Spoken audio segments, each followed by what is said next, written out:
What's going on? VitalSyntax here, and this is the AUG-A3, which is one of the new assault rifles for Battlefield 3 that's been released with the Close Quarters expansion pack. Unfortunately, that expansion pack isn't released yet on the PC or the Xbox 360. It's only out on the PS3 for a week or so. So if you're on one of those other platforms like me, the PC or the Xbox 360, we're going to have to wait a week to actually play the maps and whatnot. But you can start working towards unlocking some of these weapons because the assignments are actually available if you're a premium member.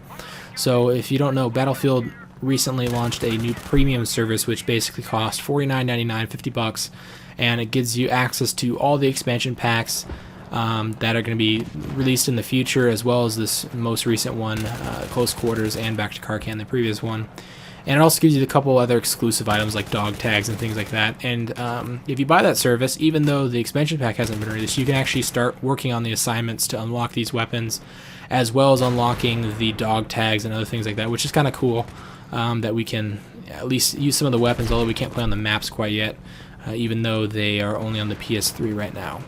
So let's start talking about the AUG. Well, it's a assault rifle, like I said, for the assault class, the medic kit, I guess. And it has a medium fire rate at 700 rounds per minute.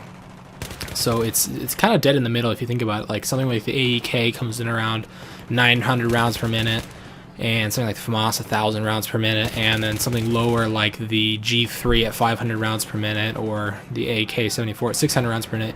It's kind of right there in the middle, which I like. Because it gives you a lot of control at medium and long ranges, but it's also not so slow that it's not going to do anything at close range. It does feel like you can stand up at close ranges because that fire rate is high enough that you're going to be able to take people out at close range, but it also has the control that you would get from something like the AK or the L85 that have the lower fire rates. It also feels like it has a lower amount of recoil and a lower amount of spread than some of the other assault rifles, so it's going to be a little more accurate at medium and long ranges, which is awesome.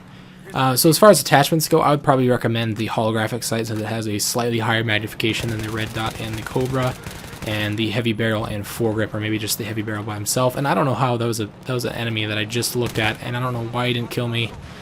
I guess one of my teammates got him, but I didn't notice him at all, which is kind of funny. But anyway, for right now, I'm just using, I think I'm not using any attachments. I might have the heavy barrel in there, I'm not sure. But my preferred setup right now is the heavy barrel and the foregrip with no optical attachment, just because I like the way the iron sights look and feel, especially on new guns that I unlock. You know, on the guns that we've had for a while in Battlefield, I always like to use the Cobra just because I think that's the best one as far as all the optical attachments go. But when I get a new gun, for some reason, I just like to use the iron sights. I don't know, because I haven't really used them, and they're always unique for each gun, whereas if you just use a holographic sight, it's always the same on each gun. So I don't know if anybody else is like that. Let me know in the comments if anybody else does that, or if I'm just a weirdo. But anyway, the reload animation feels very similar to the F2000.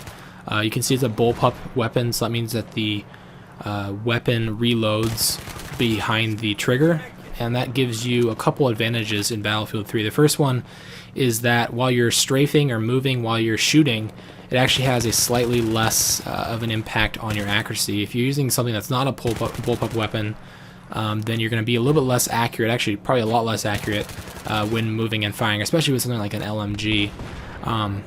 But the Bullpup weapons like the F2000, the FAMAS, as well as the AUG, and maybe a couple other ones that I can't think of, they are better at moving and shooting at the same time. And on top of that, they also move faster when you're ADS. So most assault rifles, when you zoom down your sight, you move very, very slow, and it makes it a little bit difficult to pop around corners while you're aimed down your sight and pop back to get behind cover again. But with something like this weapon or any other Bullpup weapons, it gives you a little bit of an advantage to pop out and pop back into cover very quickly, or even just try and outstrafe your enemy at close range.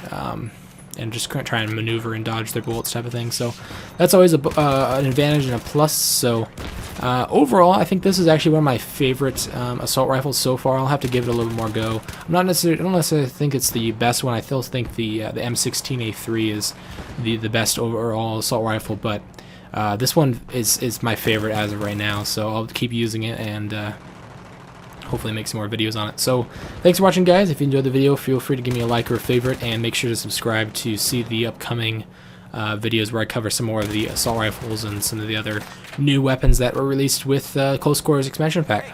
Alright, thanks for watching. I'll see you in the next video.